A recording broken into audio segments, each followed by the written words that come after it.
Oh. Is that, what are we wearing? Is Rose here? I Oh. am Leonardo Oh. and Sexton. Oh. Welcome Your to mouth, we What can to hear you. Do About Nothing. We were saved once again by Rose. Let's go. Okay. Intros. No time. You're starting We the intro. are I people did. I and we're just playing said I'm characters. Irma. Okay, I'm everyone Leonardo shut up. Sexton. You do it. Oh, Yeah. Didn't hear you. Okay, Wait, all right, did no, you hear me that time? Yes. Just go next down. person. Where's? Oh no, I lost the list already. Scroll up. I'm on my eBic account. Shush. Alexia's next. Irma, you haven't introduced yourself where we can all hear you I yet. introduced myself twice.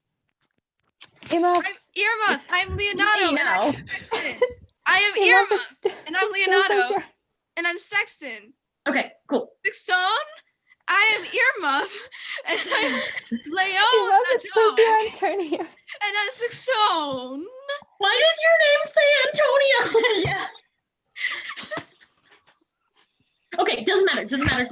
Okay, moving on. go. Moving down the Go list. now. It's Antonio because I got the name wrong. Oh my god, go. Who's next? Just go. Go. Alexia, Did someone go? I am Alexia, and I am playing Hero and the Messenger. I am Alexis, and I'm playing Beatrice. Oh, you're my baby.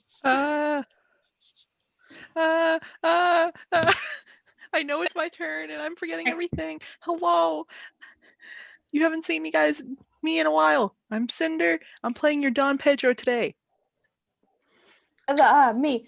I'm Ruby, and I am playing Claudio, a watchman, Margaret, and stage directions. I'm Sabine, and I'm playing Benedict, and also my moustache won't stay on. I'm Lauren, and I'm playing Don John, and I'm also a boy, just a boy. I'm Nori, and I'm Boy, playing a way singular too boy. much. I'm Dogberry, I'm Balthazar, I'm Friar Francis, and I'm Conrad. I'm Get a Blitz. lot of me. Sorry. I'm Blitz. I'm playing Virgus, a watchman, and Ursula. Did I just miss an entire section? You just missed me. I don't know. This entire section of what? Of the people who are introducing themselves. I'll go. Oh yeah, me. I'm Al. I'm playing Boroshier and Antonio. That is all. Cool. And now we That's begin. Let's We'll go. Okay. Act 1, Scene 1, before Leonardo's house. Enter Leonardo, Hero, and Beatrice with the messenger. I learned this letter that Don Pedro of Aragon comes this night to Messina. He's very nearby this. He was not 3 leagues off when I left him. How many gentlemen have you lost in this action? But few of any sort and none of name. A victory is twice itself when the achiever brings home full numbers. I find here that Don Pedro hath bestowed much honor on a young Florentine called Claudio. Much deserved on his part, and equally remembered by Don Pedro. He hath borne himself beyond the promise of his age, doing in the figure of a lamb the feats of a lion. He hath indeed bettered expectation than you must expect of me to tell you how. I pray you, is Senor Monsanto returned from the wars or not? I know none of that name, lady. There was none such in the army of any sort. What is he that you ask for, niece? My cousin means Signor Benedict of Padua. Oh, he's returned, and as pleasant as ever he was. I pray you, how many hath he killed and eaten in these wars? But how many hath he killed? For indeed I promise to eat all of his killings. Faith, niece, you tax Signor Benedict too much, but he'll be meet with you, I doubt it not. He hath done good service, lady, in these wars. You had musty victual, and he have hope to eat it. He hath an excellent stomach. And a good soldier too, lady. And a good soldier too, a lady. But what is he to a lord? A lord to a man, stuffed with all honourable virtues. It is so indeed. He is no less than a stuffed man. But for the stuffing, well, we are all mortal. You must not, sir, mistake my niece. There's a kind of merry war betwixt Signor Benedict and her. They never meet, but there's a skirmish of wit between them. Alas, he gets nothing by that. Who is his companion now? He hath every month a new sworn brother. Is it possible? Very easily possible. He wears his faith but as the fashion of his hat. It ever changes with the next block. I see, lady. The gentleman is not in your books. No, and he were, I would burn my study. But I pray you, who is his companion? Is there no young squire now that will make a voyage with him to the devil? He is most in the company of the right noble Claudio. O Lord, he will hang upon him like a disease. He is sooner caught than the pestilence, and the taker runs presently mad. God help the noble Claudio.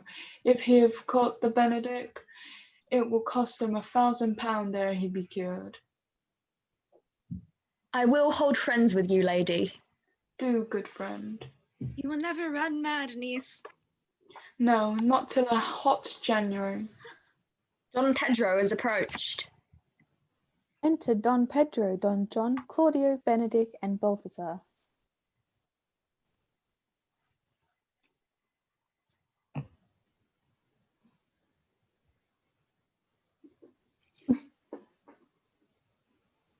Stop Don it. Pedro talks.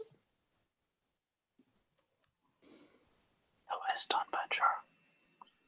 Don Pedro. Sorry, my listens whole to- mic was off the whole time. I did that whole thing, and my mic was off. It's cursed. Oh no, it's because I have a separate thing for my mic. No, Continue. it's just cursed. Okay, go. Good Signor Lenato, you're to come to meet your trouble. The fashion of the world is devoid cost, and you encounter it. Never came trouble to my house in the likeness of your grace. For trouble being grace, comfort should remain. But when you depart from me, sorrow abides, and happiness takes his leave. You embrace your change too willingly. I think this is your daughter. Her mother hath many times told me so. Were you in doubt, sir, that you asked her? Signor Benedict, no, for then you were a child. You have a fool, Benedict. We may guess this is what you are by being a man. Truly, the lady fathers herself. Be happy, lady, for you are like an honorable father. If Signor Leonato be her father, she would not have his head on her shoulders for all Messina, as like him as she is. I wonder that you will still be talking, Signor Benedict. Nobody marks you. What, my dear Lady Disdain, are you yet living?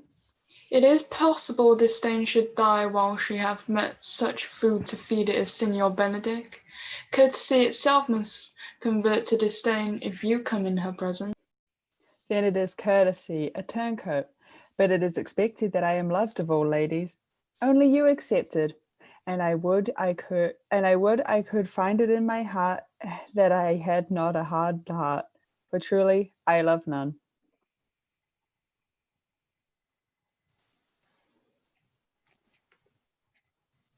Cousin, you're muted. Ah! A dear happiness to women, they would have else been troubled with a pernicious suitor. I thank God in my cold blood. I am of your humour for that. I had rather hear my dog bark at a crow than a man swear he loves me. God keep your ladyship still in that mind, so some gentleman or other shall escape a predestinate scratch face. Scratching could not make it worse, as 'twas such a face as yours. Well, you are a rare parrot, teacher. A bird of my tongue is better than a beast of yours. I would my horse had the speed of your tongue, and so good a continuer. But keep your way. I, God's name, I have done. You always end with a trade's trick. I know you of old. That is the sum of all, Lenato. Signor Claudio and Signor Benedict, my dear friend Lenato, had invited you all. I tell him he shall stay here at least a month, and his heavenly place some occasion may disdain us longer. I share I dare swear he is no hypocrite, but prays for him from his heart. If you swear, my lord, you shall not be forsworn. Let me bid you welcome, my lord. Being reconciled to the prince your brother, I owe you all duty. I thank you. I am not of many words, but I thank you. Please sit your grace lead on. Your hand, Leonato. We will go together. Exit all except Benedict and Claudio. Benedict, didst thou note the daughter of Signor Leonato? I noted her not, but I looked on her. Is she not a modest young lady? Do you question me as an honest man should do, for my simple true judgment? Or would you have me speak out after my custom, as being a professed tyrant to their sex? No, I pray thee speak in sober judgment. Why, in faith, methinks she's too low for a high praise, too brown for a fair praise, and too great a little for a great praise. Only this commendation, I can speak. I can afford her, that were she other than she is, she were unhandsome, and being so other but as she is, I do not like her. Thou thinkest I am in sport. I pray thee tell me truly how thou likest her. Would you buy her that you inquire after her? Can the world buy such a jewel? Yeah. And In case mine, into. in mine eye, she is the sweetest lady that I ever looked on. Let me speak, Benedict. You interrupted me. I can see yet without Silence. spectacles, and I see not. So Say the no next line, such Benedict. matter. Is her cousin, and she were not possessed with a fury, exceeds her as much in beauty as the first May doth in the last of December. But I hope you have no intent to turn husband, have you? I would scarce trust myself, though I had sworn the contrary, if Hero would be my wife. Isn't it come to this? In faith, hath not the world one man that but he will wear his cap with suspicion? Shall I never see a bachelor of 80 again? Go to, in faith, and thou wilt needs thrust thy neck into a yoke, wear the print of it and sigh away Sundays. Look, Don Pedro has returned to seek you. Re-enter Don Pedro. What secret hath held you here that you followed not to Lenato's? I would your grace would constrain me to tell. I charge thee on thy alliance. You hear, Count Claudio? I can be secret as a dumb man. I would have you think so, but on my allegiance. Mark you this, on my allegiance. He is in love. With who? Now that is your grace's part. Mark how short his answer is. With Hero, Leonardo's short daughter. If this was so, so were it uttered. Like the old tale, my lord. 'Tis not so, nor was it nor 'twas not so, but indeed, God forbid it should be so. If my passion change not shortly, God forbid it should be otherwise. Amen if you love her, for the lady is very well worthy. You speak this to fetch me in, my lord. By my troth, I speak my thought. And in faith, my lord, I spoke mine. And by my two faiths and troths, my lord, I spoke mine. That I love her, I feel. That she is worthy, I know. That I neither feel how she should be loved, nor know how she should be worthy, is the opinion that fire cannot melt out of me. I will die in it at the stake. Thou wast ever an obstinate heretic in the despite of beauty. I never could maintain his part but in the force of his will. That a woman conceive me, I thank her. That she brought me up, I likewise give her my most humble thanks. But that I will have a recheat winded in my forehead, or hang my bugle in an invisible baldric, all women shall pardon me, because I will not do them the wrong to mistrust any. I will do myself the right to trust no one. And the fine is, for the which I may go the finer, I will live a bachelor. I shall see thee, ere I die, look pale with love. With anger, with sickness, or with hunger, my lord, not with love. Prove that ever I lose more blood with love than I will get again with drinking. Pick out mine eyes with a ballad marker's pen and hang me up at the door of a brothel house for the sign of blind Cupid. Well, if thou ever dost fall from this faith, thou wilt prove a noble argument. If I do, hang me in a bottle like a cat and shoot at me, and he that hits me let him be clapped on the shoulder and called Adam. Well, at time shall try. In time, savage bull doth bear the yoke. The savage bull may, but if ever the sensible Benedict bear it, pluck off the bull's horn and set them in my forehead, and let me be vilely painted, and in such great letters as they write, here is a good horse to hire. Let them signify under my sign, here you may see Benedict, the married man. If this should ever happen, thou wouldst be horn mad. Nay, if Cupid have not spent all his quiver in Venus, nope, Venus? Venice, Oh, thou wilt Venus. sorely. I look for an earthquake too then. Good Signor Benedict, repair to Lenato's, commend me to him, and tell him that I will not fail him at supper, for indeed he hath made me a great preparation. Exit. My liege, your highness now may do me good. Blech.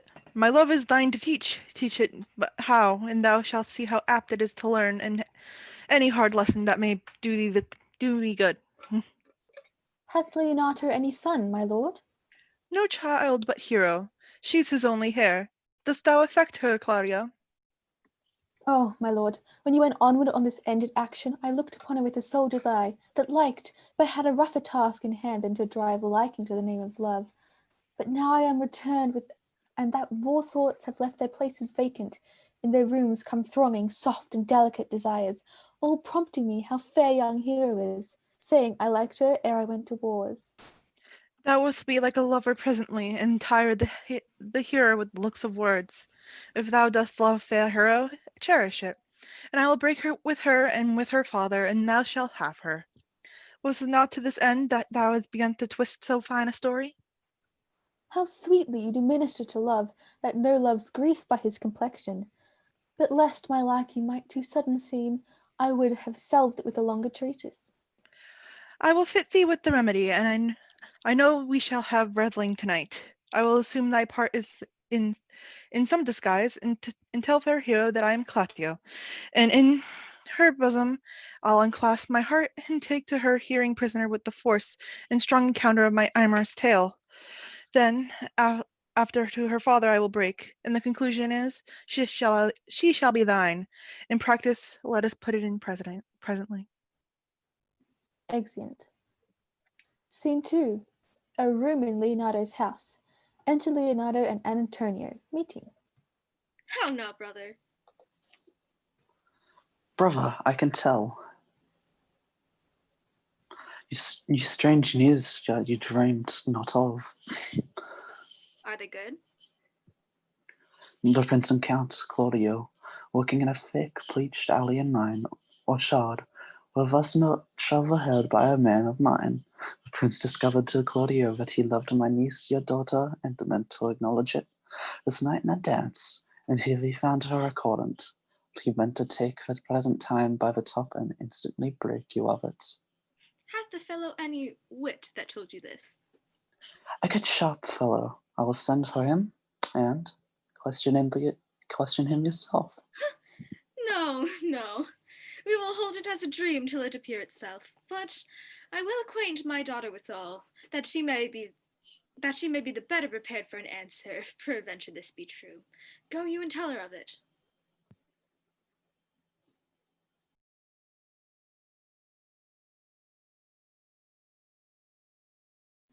This is scene 3. The same. Enter Don John and Conrad. Conrad would like to unmute his mic. Thanks. What the good year, my lord? Why are you thus out of measure sad? There is no measure in the occasion that breeds, therefore the sadness is without limit. You should hear reason. And when I have heard it, what blessing brings it? If not a present remedy, at least a patient sufferance. I wonder that thou, being as thou sayest thou art, born under Saturn, goest about to apply a moral medicine to a mortifying mischief. I cannot hide what I am. I must be sad when I have cause, and smile at no men's jests, eat when I have stomach, and wait for no men's leisure, sleep when I am drowsy, and tend on no men's business, laugh when I am merry, and claw no man at his humor. Yea, but you must not make the full show of this till you may do it without controlment. You have of late stood out against your brother, and he hath ta'en you newly into his grace, where it is impossible you should take true root, but by the fair weather that you make yourself. It is needful that you frame the season for your own harvest. I had rather be a canker in a hedge than a rose in his grace. I cannot be said to be a flattering, honest man. It must not be denied, but I am a plain-dealing villain. Therefore, I have decreed not to sing in my cage. If I had my mouth, I would bite. If I had my liberty, I would do my liking. In the meantime, let me be that I am, and seek not to alter me. Can you make no use of your discontent? I make all use of it, for I use it only. Who comes here? Enter Baracchio. What news, Baracchio?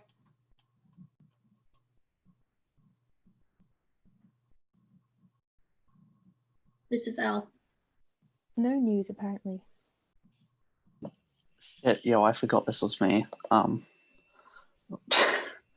came yonder from a great supper. The prince and your brother is royally entertained by Leonor still, and I can give you intelligence of an intended marriage. Will it serve for any model to build mischief on? What is he for a fool that betroths himself to unquietness? Mary, it is your brother's right hand. Who? The most exquisite Claudio? Even he. A proper squire. And who? Which way looks he? Mary, on Hero, the daughter and heir of the Leonata. A very forward March chick. How came you to this? Being entertained for a perfumer, I was smoking a musty room. Comes me the prince and Claudio, hand in hand in sad conference.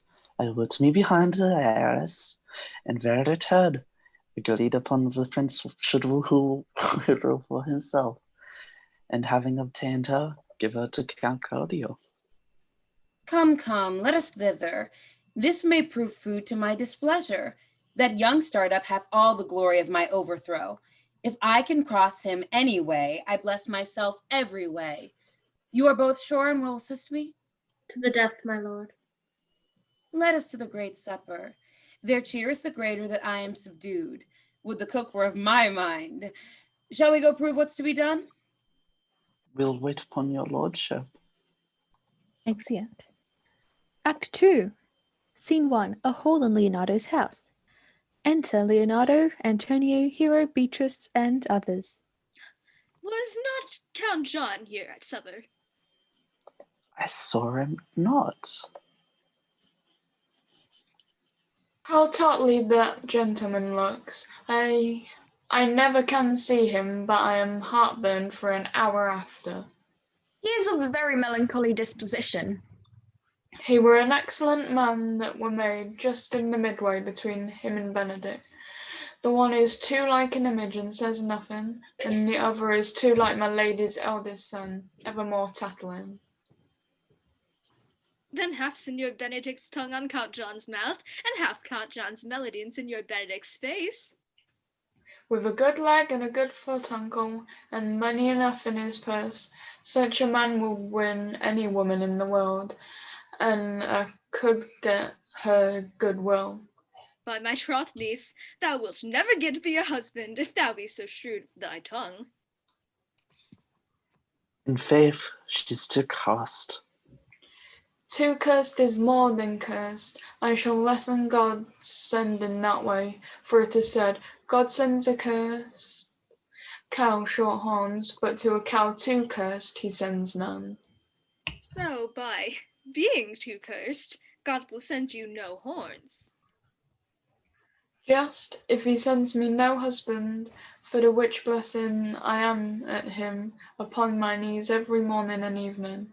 Lord, I could not endure a husband with a beard on his face. I had rather lie in the woolen. You may light on a husband that hath no beard. What should I do with him?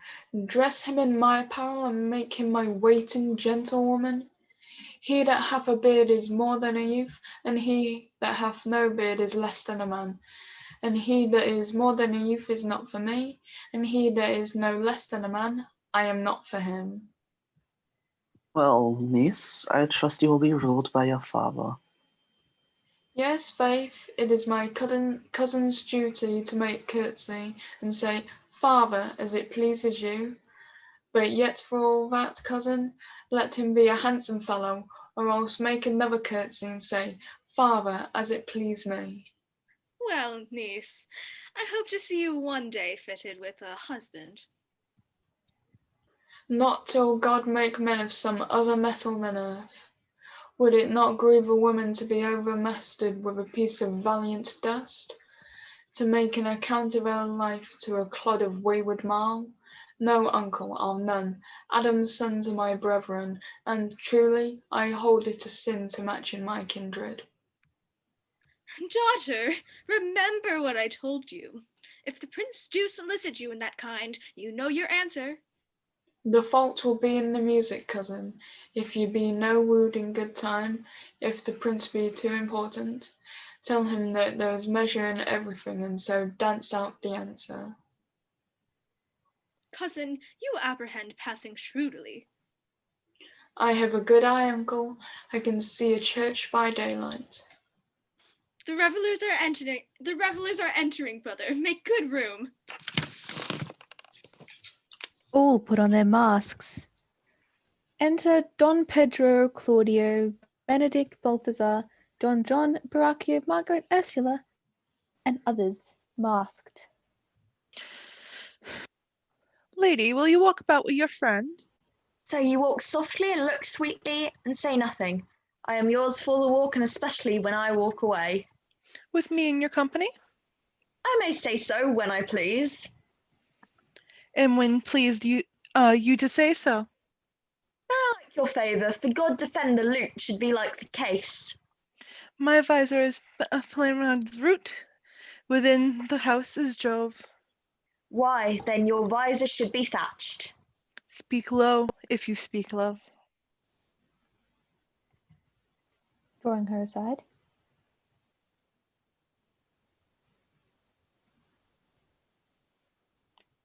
Where's Baracchio? Baracchio, come to the party. Hi, hello. I forgot I was Baracchio again. Where are we? Oh, Baracchio, always Well, getting I lost. would you did. Well, I would you did like me. So I was trying to do a thing for a mask by just getting my hair over my eyes, but that means I couldn't see anything. Oh gosh, okay. So would not I. For your own sake, for I have many ill qualities. Which is one. I say my prayers aloud. I love you the better. The hearers may cry. Amen. God match me with a good dancer. Amen. And God keep him out of my sight when the dance is done. I know you well enough. You are Signor Antonio. Oh shit, this is me as well. At a word, I am not. I know you by the wagging of your head. To tell you true, I counterfeit him. You could never do him so ill will, unless you were the very man. Here's his dry hand up and down. You are him. You are him. At a word, I am not. Come, come. Do you think I do not know you by your excellent wit? Can virtue hide itself?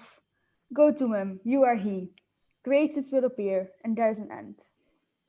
Will you not tell me who told you so? Oh wait, no, that's not me. Stealing my lines, okay. I saw the bee. Will you not tell me who told you so? No, you shall pardon me. Nor will you not tell me who you are? Not now. That I was disdainful, and that I had my good wit out on 100 merry tales. Well, this was Signor Benedict that said so. What's he? I am sure you know him well enough. Not I, believe me. Did he never make you laugh? I pray you, what is he? Why, he is the prince's jester, a very dull fool. Only his gift is devising impossible slanders. None but libertines delight him, and the commendation is not in his wit, but in his villainy. For he both pleases men and angers them, and then they laugh at him and beat him. When I know the gentleman, I'll tell him what you say. Do, but he'll but break a comparison or two on me, which, peradventure not marked or not laughed at, strikes him into melancholy. And then there is a partridge wing saved for the fool who will not eat no supper that night. Music. We must follow the leaders. In every good thing. Nay, if they lead to any ill, I will leave them at the next turning. Dance. 1, 2, 3, Macarena.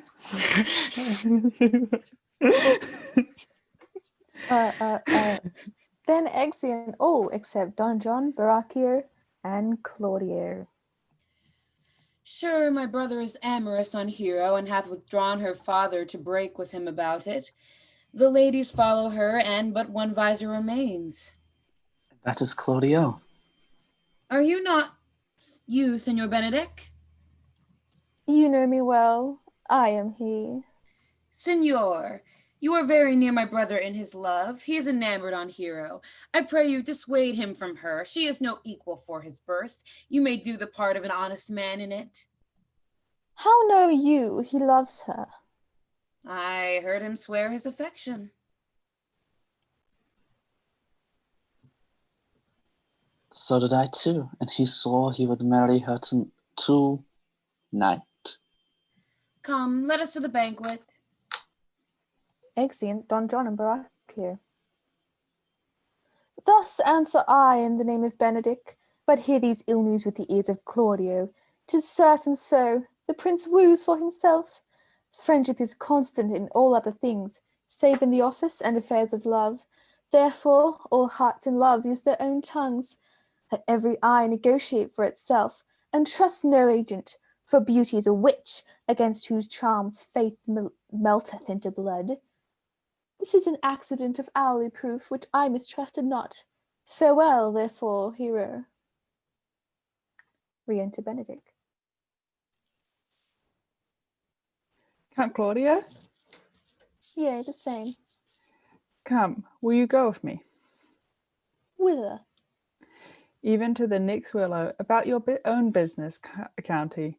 What fashion will you wear the garland of? Around your neck, like a serenus chain, or under your arm, like a lieutenant's scarf? You must wear it one way, for the prince hath got your hero. I wish him joy of her. Why, that's spoken like an honest Jovier, so they sell bullocks. But did you think the prince would have served you thus? I pray you, leave me. Oh, now you strike me like the blind man. 'Twas the boy that stole your meat, and you'll beat the post. If it will not be, I'll leave you. Alas, alas, poor hurt foal. Now will he creep into the sedges? But that my lady Beatrice should know me, and not know me, the prince's fool. Huh? It may be I go under the title that because I am Mary. Yeah, but so I am apt to do myself wrong. I am not so reputed. It is the base, though bitter, disposition of Beatrice that puts the world into her person and so gives me out. Well, I'll be revenged as I may. Re-enter Don Pedro. Now, senor, where is the count? Did you see him? Troth, my lord, I told him, and I think I told him true, that your grace had got the good will of this young lady, and I offered him my company to the willow tree. either to make him a garland as being forsaken, or to bind him up a rod as being worthy to be whipped. To be whipped. What's his fault? The flat transgression of a schoolboy boy who, being overjoyed with finding the bird's nest, shows it his companion, and he steals it. Wilt thou make trust a transgression? The transgression is in the stealer. Yet it had not been amiss the rod that had been made, and the garland too, for the garland he might have worn himself, and the rod he might have bestowed on you, who, as I take it, have stolen his bird's nest.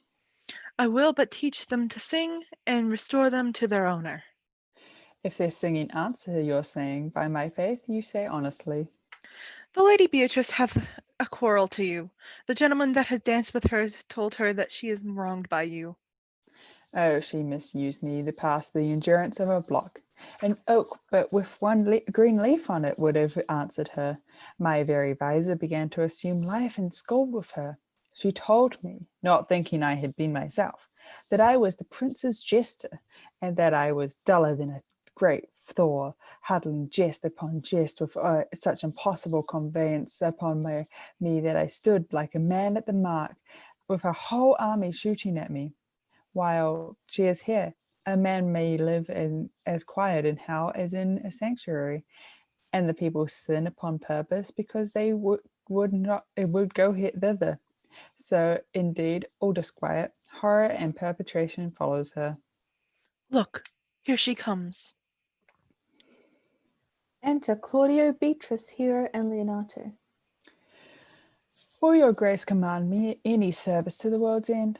I will go on the slightest errand now to the antipodes that you can devise to send me on. I will fetch you a toothpick now from the furthest inch of Asia, bring you a length of breasted John's foot, fetch you a hair off the great champ's beard, do you any embassage to the pygmies rather than hold 3 words conference with this harpy. You have no employment for me? None, but to desire your good company. Oh, God, sir, here's a dish I love not. I cannot endure my lady tongue. Exit.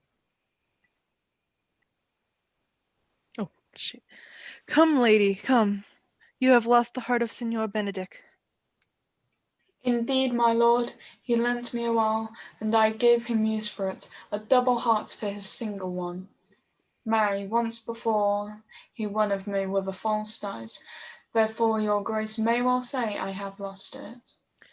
You have put him down, lady. You have put him down. So I would not he should do me, my lord, lest I should prove the mother of fools. I have brought Count Claudio, whom you sent me to seek. Why have now, Count? Why for are you sad? Not sad, my lord. How then? Sick? Neither, my lord. The Count is neither sad, nor sick, nor merry, nor well, but civil Count, civil as an orange, and something of that jealous complexion.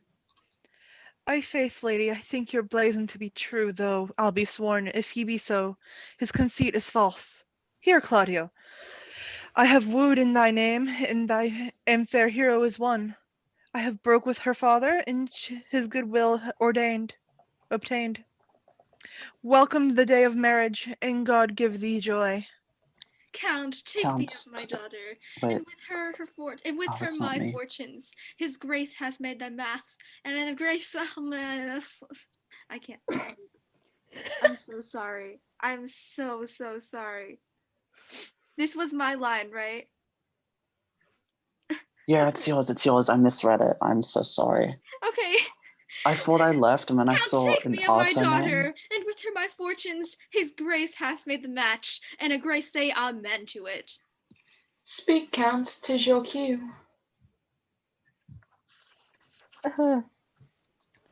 Silence is the perfectest herald of joy.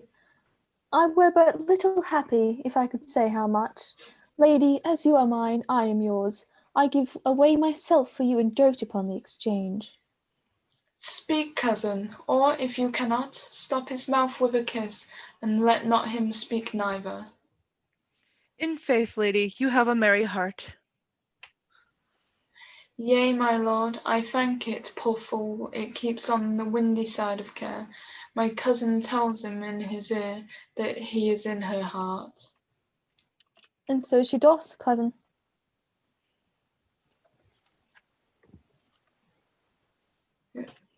I would rather have one of your fathers get in.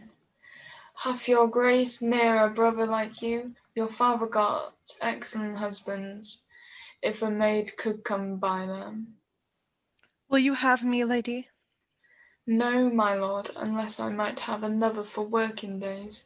Your grace is too costly to wear every day. But I beseech your grace, pardon me. I was born to speak all mirth and no matter.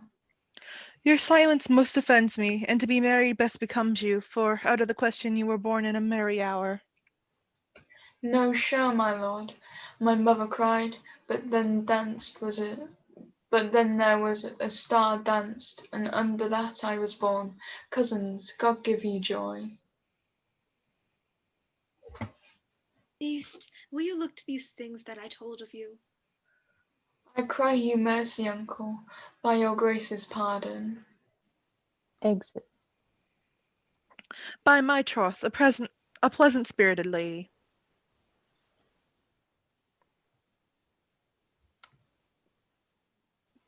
There is little of the melancholy element in her, my lord. She is never sad but when she sleeps, and not even sad then. For I have heard my daughter say, she hath often dreamed of unhappiness, and wakes herself with laughing. She cannot endure to hear tell of a gentleman husband. Oh, by no means. She mocks all her wooers out of suit. She were an excellent wife for Benedict. Oh, lord, my lord, if they were but a week married, they would talk themselves mad. County Claudio, what do you mean when you go to church? Tomorrow, my lord. Time goes on crutches till love have all his rights. Not till Monday, my dear son, which is hence a just 7 night, and a brief time too to have all things answer my mind.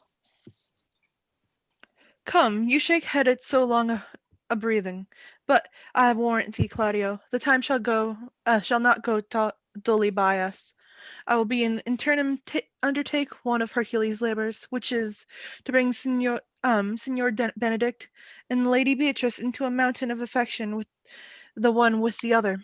I would fain have it a match, and I doubt not but to fashion it, if you three will but minister such assistance as I shall give you direction. My lord, I am for you, though it cost me 10 nights' watchings. And I, my lord. And you too, gentle hero? I will do any modest office, my lord, to help my cousin to a good husband. And Benedict is not the unhopefullest husband that I know. Thus as far I can praise him, he is of a noble strain, of approved valor and confirmed honesty.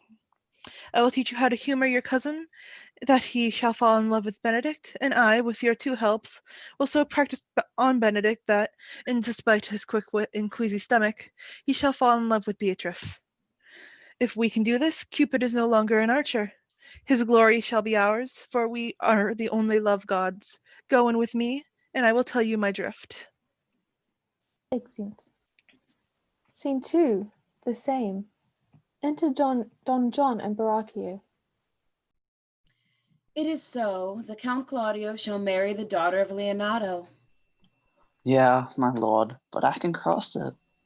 Any bar, any cross, any impediment will be medicinable to me. I am sick in displeasure to him, and whatsoever comes athwart his affection ranges evenly with mine. How canst thou cross this marriage? Not honestly, my lord, but so covertly that no dishonesty shall appear in me. Show me briefly how. I think I told your lordship a year since how much I am in favour of Margaret, the waiting gentlewoman to Hero. I remember.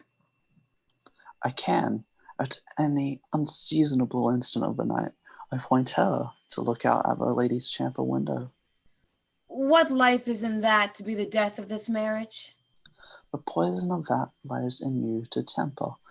Go you to the prince your brother, spare not to tell him that he hath wronged his honour in marrying the renowned Claudio, whose estimation do you mightily hold up to a contaminated scale, such as one as hero. What proof shall I make of that? Proof enough to misuse the prince, to vex Claudio, to undo Hero and kill Leonato. Look you for any other issue? Only to despite them I will endeavour anything. Go, then, find me a mere hour to Don Pedro and the Count Claudio alone. Tell them that you already know that Hero loves me.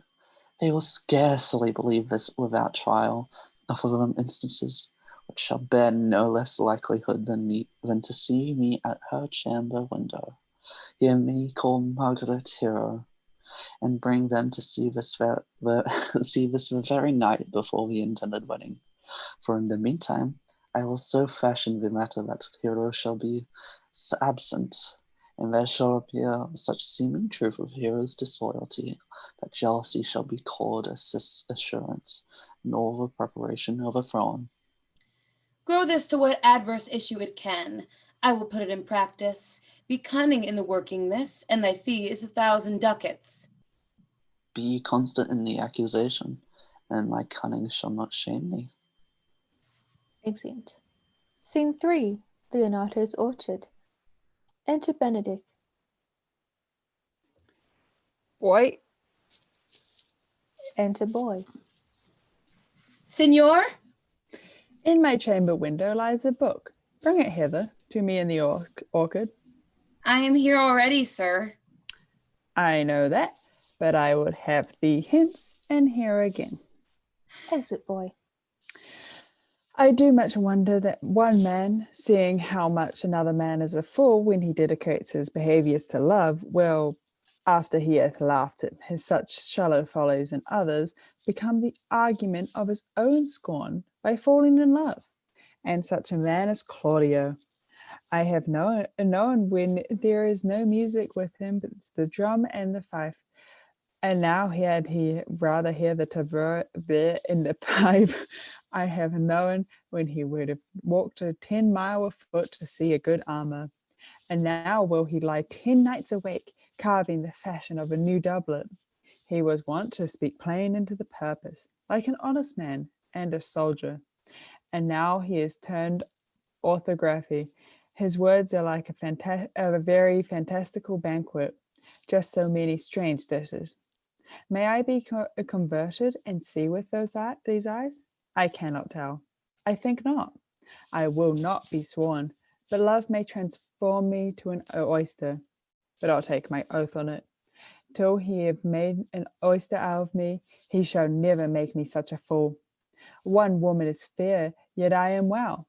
Another is wise, yet I am well. Another virtuous, yet I am well. But till all graces be in one woman shall not come in my grace. Rich she shall be, that's certain. Wise, or I'll none. Virtuous, or I'll never cheapen her. Fair, or I'll never look on her. Mild, or come not near me. Noble, or not I for an angel. Of good discourse, an excellent musician, and her hair shall be her hair shall be of what colour it please God. Ha! The prince in Monsieur Love. I will hide me in the arbour. Withdraws. Enter Don Pedro, Claudio, and Leonato. Come, shall we hear this music? Yea, my good lord, how still the evening is, as hushed on purpose to grace harmony. See you where Benedict hath hid himself. Oh, very well, my lord. The music ended, we'll fit the kid fox with a pennyworth. Enter Balthazar with music. Come, Balthazar, you shall hear that song again. Oh, good my lord, tax not so bad a voice, to slander music any more than once. It is the witness still full of excellency to put a strange face on for his own perfection. I pray thee sing, and let me woo no more. Because you talk of wooing, I will sing, since many a wooer doth commence his suit to her he thinks not worthy. Yet he woos, yet will swear he loves. Now pray thee come, or if thou shalt hold a longer argument, do it in notes. Note this before my notes. There's not a note of mine that's worth the noting. Why, these are all very cliches that he speaks. Note, notes, forsooth, and nothing. Eh. Now, divine ear, now is his soul ravished. Is it not strange that sheep's guts should hail souls out of men's bodies? Well, a horn for my money when all's done. The song. Sigh no more, ladies, sigh no more. Men were deceivers ever, one foot in sea and one on shore. To one thing constant never, then sigh not so, but let them go, and be you blithe and bonny, converting all your sounds of woe into hey, nonny, nonny.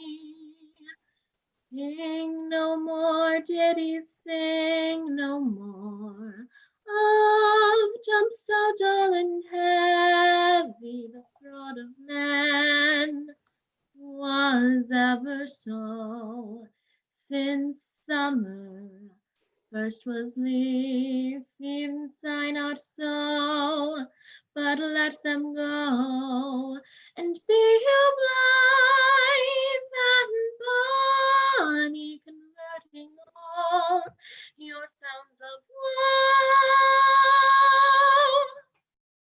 into hey, nonny, nonny.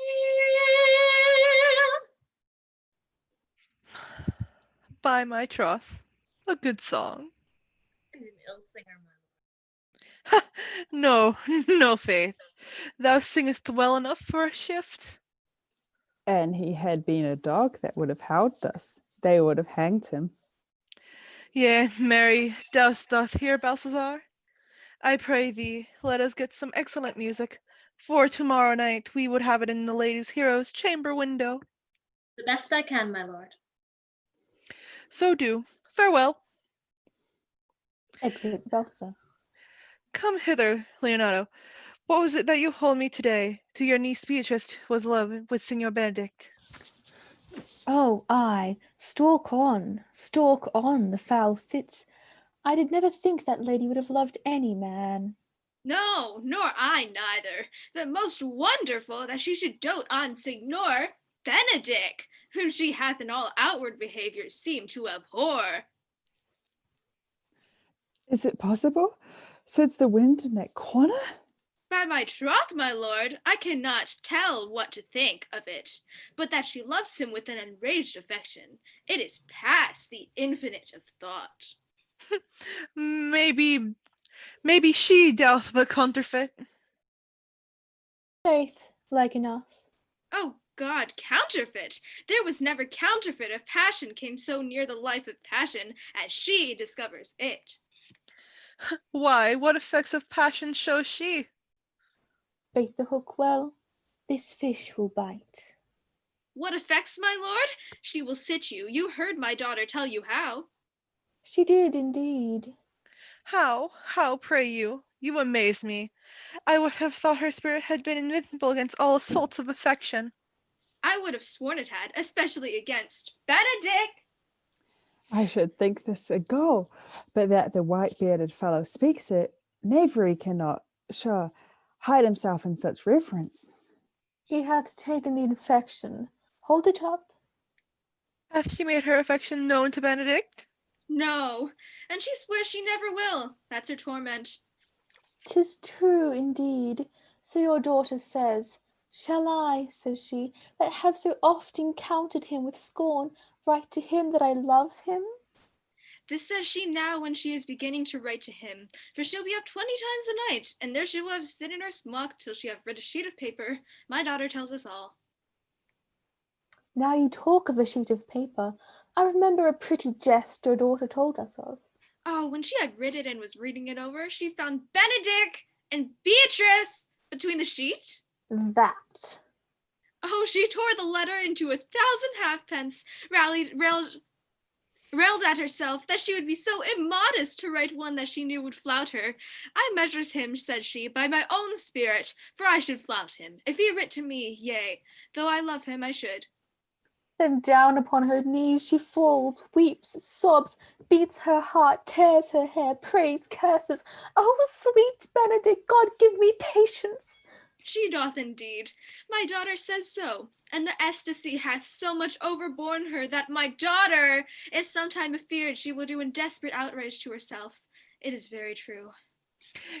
If it were good that Benedict knew of it by some other, if she will not discover it. To what end? He would make but a sport of it, and torment the poor lady worse. And he should, if it were to alms to the hang of him. She's an excellent sweet lady, and, out of all suspicion, she is virtuous. And she is exceeding wise. In everything but in loving Benedict. Oh, my lord, wisdom and blood combating in so tender a body, we have 10 proofs to 1 that blood hath that victory. I am sorry for her, as I have just cause, being her uncle and her guardian. I would she had bestowed this dotage on me. I would have daffed all other respects and made her half myself. I pray you tell Benedict of it, and hear what a will say. We're good, thank you. Hero thinks she surely will die, for she says she will die if he love her not, and she will die ere she make her love known, and she will die if he woo her, rather than she will bate one breath of her accustomed crossness. She doth well. If she should make tender of her love, 'tis very possible he'll scorn it, for the man, as you know all, has a contemptible spirit. He is a very proper man. He hath indeed a good outward happiness. Before God, and in my mind very wise. He doth indeed show some sparks that are like wit. And I take him to be valiant. As Hector, I assure you, and in the managing of quarrels you say that he is wise, for either he avoids them with great discretion, or undertakes them with the most Christian-like fear. If he do fear God, must necessarily keep peace. If he break the peace, he ought to enter into a quarrel with fear and trembling. And so will he do, for the man doth fear God, however so it seems not in him by some large jests he will make. Well, I am sorry for your niece. Shall we go seek Benedict, and tell him of her love? Never tell him, my lord. Let her wear it out with good counsel. Nay, that's impossible. She may wear her heart out first. Well, we will hear further of it by your daughter. Let it cool the while. I love Benedict well, and I could wish he would modestly examine himself, to see how much he is unworthy to so good a lady. My lord, will you walk? Dinner is ready. If you do not dote upon her this, I will never trust my expectation. Let there be the same net spread for her, and that must your daughter and her gentlewoman carry. The sport will be when they are hold one opinion of another's dotage, and no such matter. That's the scene I would see, in which will be merry a dumb show. Let us send her to call him to dinner. Exeunt Don Pedro, Claudio, and Leonato. This can be no trick. The conference was sadly born. They have the truth of this from Hero. They seem to pity the lady. It seems her affections have therefore bent. Love me. Why, it must be requited. I hear how I am censored. They say I will bear myself proudly if I perceive the love come from her. They say too that she will rather die than give me any sign of affection. I did not think to marry. I must not seem proud. Happy are they to hear their distractions and can put them to mending. They say the lady is fair. 'Tis the truth. I can bear them witness and virtuous. 'Tis so I cannot reprove it, and wise, but for loving me by my troth, is it no addition to her wit, nor no great argument of her folly, for I will be horribly in love with her. I may have some chance, I may chance have some odd quirks and remnants of wit broken on me, because I have railed so long against marriage. But doth not the appetite alter? Man loves the meat in his youth that he cannot endure in his age. Shall quips and sentences and these paper bullets of the brain awe a man from the career of his humour? No, the world must be peopled. When I said I would die a bachelor, I did not think I would live till I were married. Here comes Beatrice. By this day, she's a fair lady. I do spy some marks of love in her. Enter Beatrice. Against my will, I am sent to bid you come in to dinner. Fair Beatrice, I thank you for your pains. I took no more pains for those thanks than you take pains to thank me. If it had been painful, I would not have come. You take pleasure then in the message? Yea, just so much as you may take upon a nice point and choke a door withal. You have no stomach, Signor. Fare you well. Exit. Ha! Against my will, I am sent to bid you come in to dinner. There's a double meaning in that. I took no more pains for those thanks than you took pains to thank me. That's as much to say any pains that I take for you is as easy as thanks. I will go get her picture. Exit. Act 3. Scene 1. Leonato's garden. Enter Hero, Margaret, and Ursula. Good Margaret, run thee to the parlour. There shalt thou find my cousin Beatrice proposing with the prince and Claudio. Whisper her ear and tell her I and Ursula walk in the orchard, and our whole discourse is all of her. Say that thou overheardst us, and bid her steal into the pleached bower where honeysuckles, ripened by the sun, forbid the sun to enter, like favourites, made proud by princes that advance their pride against that power that bred it. There will she hide her to listen our purpose. This is thy office. Bear thee well in it and leave us alone. I'll make her come, I warrant you, presently. Now, Ursula, when Beatrice doth come, as we do trace this alley up and down, our talk must only be of Beatrice. When I do name Benedict, when I do name him, let it be thy part to praise him, more than ever man did merit. My talk to thee must be how Benedict is sick in love with Beatrice. Of this matter is little Cupid's crafty arrow made, that only wounds by hearsay. Enter Beatrice behind Beatrice. Now begin, for look where Beatrice like a lapwing runs close by the ground to hear our conference. The pleasantest angling is to see the fish, cut with her golden oars the silver stream, and greedily devour the treacherous bait. So angle we for Beatrice, who even now is couched in the wind-bound coverture. Fear you not for my part of the dialogue. Then go we near her, that her ear lose nothing of the false sweet bait that we lay for it. Approaching No, well. truly, Ursula, she is too disdainful. I know her spirits are as coy and wild as haggards of the rock. But are you sure that Benedict loves Beatrice so entirely? So says the prince and my new trothed lord. And did they bid you to tell her of it, madame? They did entreat me to acquaint her of it, but I persuaded them, if they loved Benedict, to wish him wrestle with affection and never to let Beatrice know of it.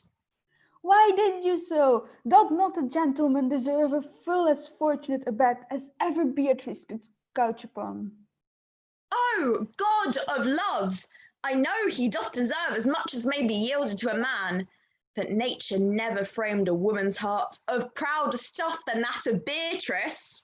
Disdain and scorn ride sparkling in her eyes, misprizing what they look on, and her wit values itself so highly that to her all matter else seems weak. She cannot love, nor take no shape nor project of affection. She is so self-endeared. Sure, I think so. and therefore certainly it were not good she knew his love, lest she make a sport of it. Why, you speak truth. I never yet saw man, how wise, how noble, young, how rarely featured, but she would spell him backwards. If fair-faced, she would swear the gentleman should be her sister. If black, why nature drawing of an antique made a foul block. If tall, a lance ill-headed. If low, an agate very vilely cut. If speaking, why? A vein blown with all winds. If silent, why? A block moved with none. So turns she every man the wrong side out, and never gives to truth and virtue that which simpleness and merit purchaseth. Sure, such camping is not commendable. No, not to be so odd from all fashions. As Beatrice's cannot be commendable, but who dare tell her so? If I should speak, she would mock me into air. Oh, she would laugh me out of myself, press me to death with wit. Therefore let Benedict, like covered fire, consume away in sighs, waste inwardly. It were a better death than die with mocks, which is as bad as die with tickling. Yet tell her of it, hear what she will say. No, rather I will go to Benedict and counsel him to fight against his passion. And truly I'll devise some honest slanders to stain my cousin with. One doth not know how much an ill word may empoison liking. Oh, do not do your cousin such a wrong.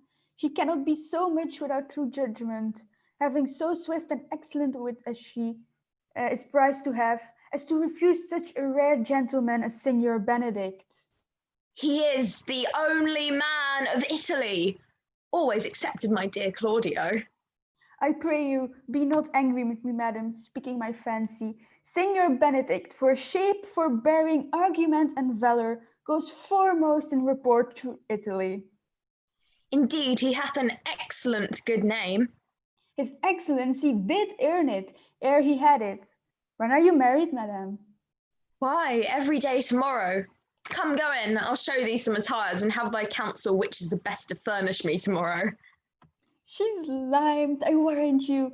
We have got her, madam. If it proves so, then loving goes by haps. Some Cupid kills with arrows, some with traps. Exeunt Hero and Ursula. What fire is in mine ears? Can this be true? Stand I condemned for pride and scorn so much? Content farewell, and maiden pride adieu. No glory lives behind the back of such. And Benedict, love on, I will requite thee, taming my wild heart to thy loving hand. If thou dost love, my kindness shall incite thee to bind our loves up in a holy band. For others say thou dost deserve, and I believe it better than reporting thee.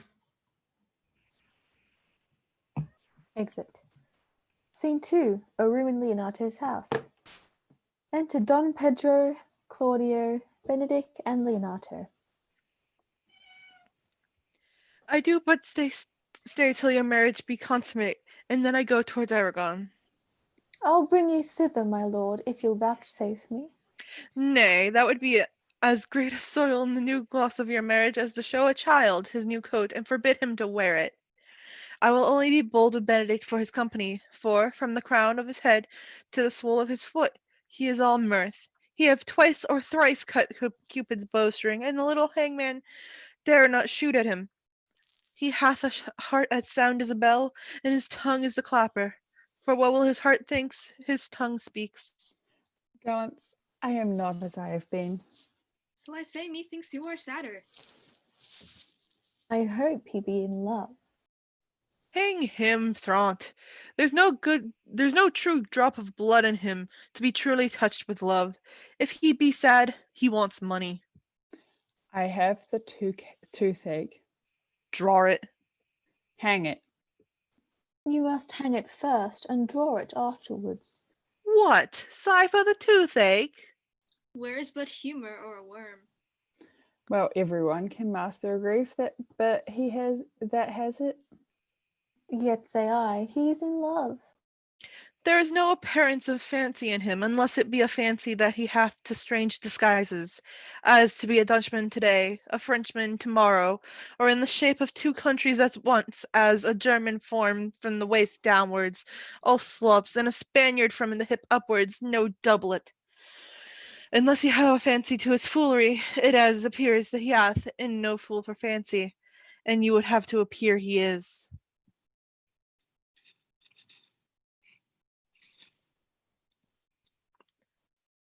You're muted.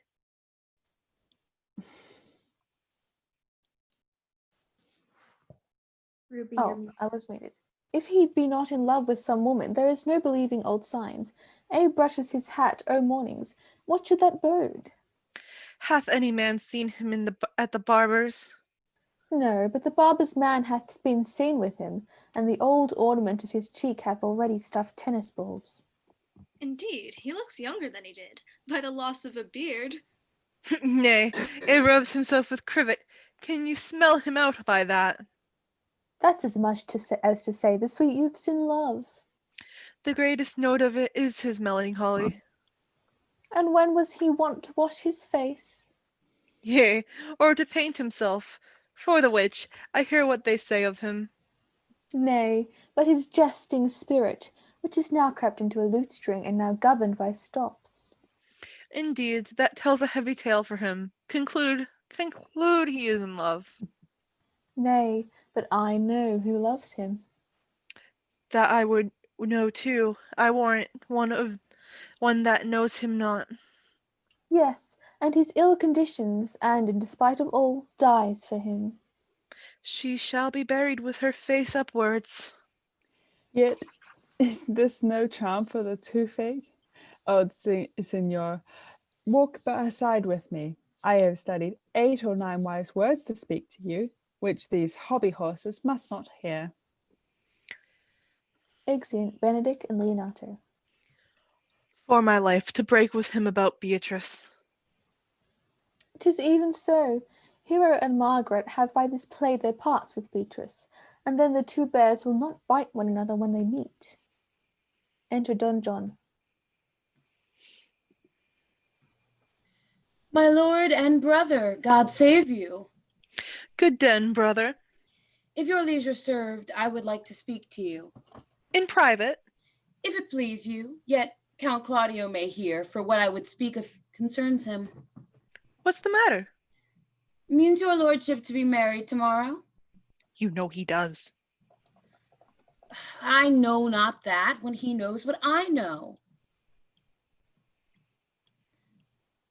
If there be any impediment, I pray you discover it. You may think I love you not. Let that appear hereafter, and aim better at me by that I now will manifest. For my brother, I think he holds you well, and in dearness of heart hath helped to effect your ensuing marriage. Surely suit ill spent and labor ill bestowed. Why, what's the matter? I came hither to tell you, and circumstances shorted, for she has been too long a talking of, the lady is disloyal. Who? Hero? Even she, Leonardo's hero, your hero, every man's hero. Disloyal? The word is too good to paint out her wickedness. I could say she were worse. Think you of a worse title, and I will fit her to it. Wonder not till further warrant. Go but with me tonight. You shall see her chamber window entered, even the night before her wedding day. If you love her then, tomorrow wed her. But it would better fit your honor to change your mind. May this be so? I will not think it. If you dare not trust that you see, confess not that you know of it. If you will follow me, I will show you enough. And when you have seen more and heard more, proceed accordingly. If I see anything tonight, why I should not marry her tomorrow in the congregation, where I should wed, there will I shame her. And as I wooed for thee to obtain her, I will join with thee to disgrace her. I will disparage her no farther till you are my witnesses. Bear it coldly, but till midnight, and let the issue show itself. O day untowardly turned. O mischief strangely thwarting. O plague right well prevented. So will you say when you have seen the sequel. Exeunt. Scene 3. A street. Enter Dogberry and Verges with the watch. I am the watch.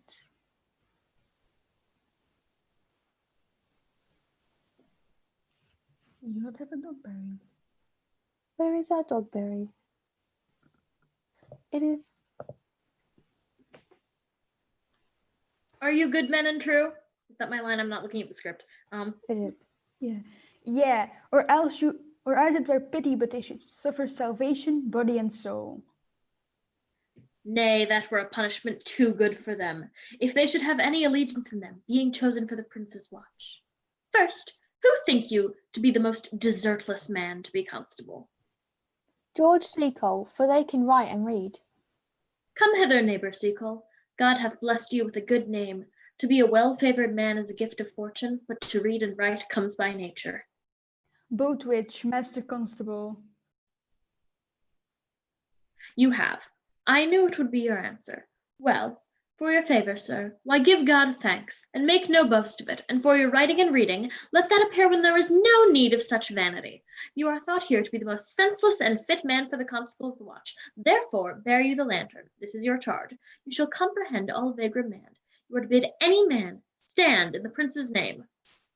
How if they will not stand? Then take no note of him, but let him go, and presently call the rest of the watch together, and thank God you are rid of a knave. If he will not stand when he is bidden, he is none of the prince's subjects. True, and they are to meddle with none but the prince's subjects. You shall also make no noise in the streets, for the watch to babble and to talk is most tolerable and not to be endured. We will sleep rather than talk. We know what belongs to a watch. Why, you speak like an ancient and most quiet watchman, for I cannot see how sleeping should offend. Only have a care that your bills be not stolen. Well, you are to call at all the alehouses and bid those that are drunk get them to bed. How if will they not? Why, then let them alone till they are sober. If they make you not then better answer, you may say they are not the man you took them for. Well, sir. If you meet a thief, you may suspect him, by virtue of your office, to be no true man, and, for such kind of men, the less you meddle or make with them, why then the more is for your honesty. If we know him to be a thief, shall we not lay hands on him? Truly, by your office you may, but I think that they that touch pitch will be defiled. The most peaceable way for you, if you do take a thief, is to let him show himself what he is, and steal out of your company. You have always been called a merciful man, partner. Truly, I would not hang a dog by my will, much more any man who hath honesty in him. If you hear a child cry in the night, you must call to the nurse and bid her still it. How if the nurse be asleep and will not hear us? Why then depart in peace, and let the child wake her with crying. For the ewe that will not hear the lamb when it bays will never answer a calf when he bleats. That's very true. This is the end of the charge. You, constable, are to present the prince's own person. If you meet the prince in the night, you may stay him. Nay, by Our Lady, I think that I cannot. 5 shillings to 1 ounce. With any man that knows the statutes, he may stay him, marry, not without the prince be willing, for, indeed, the watch ought to offend no man, and it is an offence to stay a man against his will. By Our Lady, I think it be so. Well, masters, good night. And there be any matter of weight chances, call me. Keep your fellow's counsel in your own. Good night. Come, neighbour. Well, masters, we hear our charge. Let us go sit here upon the church bench till 2, and then all to bed. One word more, honest neighbours. I pray you, watch about Signor Leonato's door, for the wedding being there tomorrow, there is a great coil tonight. Adieu, be vigilant, I beseech you. Exeunt Dogberry and Verges. Enter Baracchio and Conrad.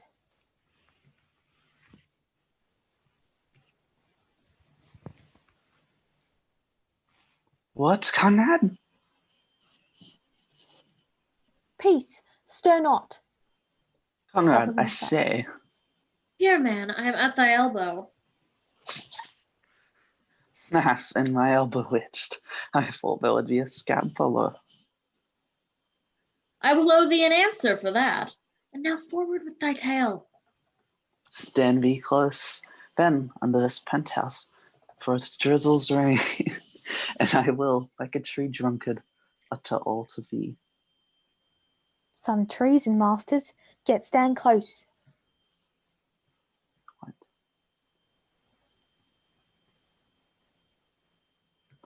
Wait, what is... Oh, sorry, that's me. Therefore now I have earned of Don John 1,000 ducats. Is it possible that any villainy should be so dear? Thou shouldst rather ask if there were any possible villainy should be so rich. For when rich... I've got hair in my mouth, I'm sorry. For when rich villains have need of poor ones may make what price they will. I wonder at it. That shows thou art confirmed. Thou knowest the fashion of a doublet, or a hat, or a cloak, is nothing to a man. Yes, it is apparel. I mean, the fashion. Yes, the fashion is the fashion. Tush! I may as well say the fool's the fool. But seest thou not what a deformed thief this fashion is? I know that deformed. He has been a vile thief this 7 year. He goes up and down like a gentleman. I remember his name.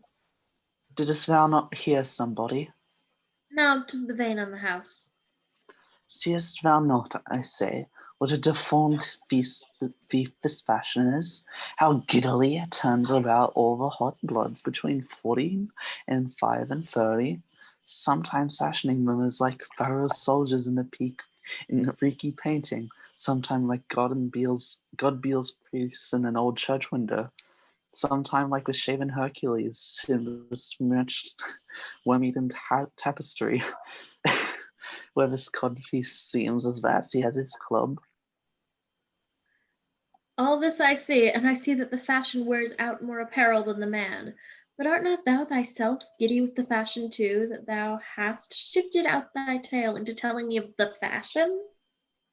Not so, neither, but know that I have tonight wooed Margaret, the lady Hero's gentlewoman, by the name of Hero. She leans me out at her mistress's chamber window, bids at me 1,000 good night. I tell this tale vilely. I should tell thee how the prince, Claudio, and my master, planted and placed and possessed by my master Don John, soar far in the orchard this amiable encounter. And thought they Margaret was hero? 2 of them did, the prince and Claudio, but the devil my master knew she was Margaret, and partly by his oaths, which first possessed them, partly by the dark night, which she did to deceive them, but chiefly by my villainy, which did confirm any slander that Don John had made. Away went Claudio enraged, swore he would never meet her, and he was appointed next morning at the temple, and there, before the whole congregation, shame her with what he saw overnight, and send her home again without a husband. We charge you in the prince's name. Stand. Call up the right master constable. We have here recovered the most dangerous piece of lechery that was ever known in the Commonwealth. And one deformed is one of them. I know him. He wears a lock. Masters, masters! You'll be made bring deformed forth, I warrant you. Masters! Never speak. We charge you, let us obey you to go with us.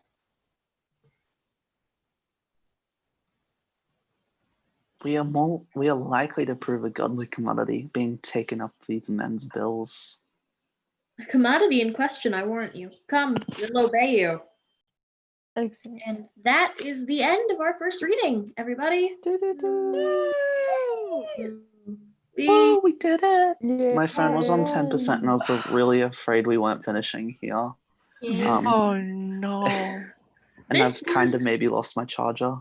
Oh no. Oh no. Oh, This was God. cursed.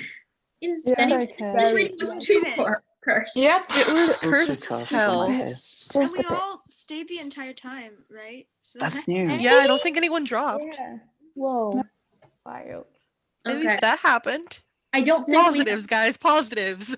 I don't think we have credits this time, so we'll just say Always look We did our thing. That's what we did. this was the first part. Hopefully we'll make credits for part 2 and then we can Yeah. like credit both Yeah, sides. This this was gives the us first some part work. of Much Ado About Nothing by William Shakespeare. And as always, we would like to thank John Madison and That's Thank it. you, Mr. John. That's it. And No, Only and one. Rose. And Rose.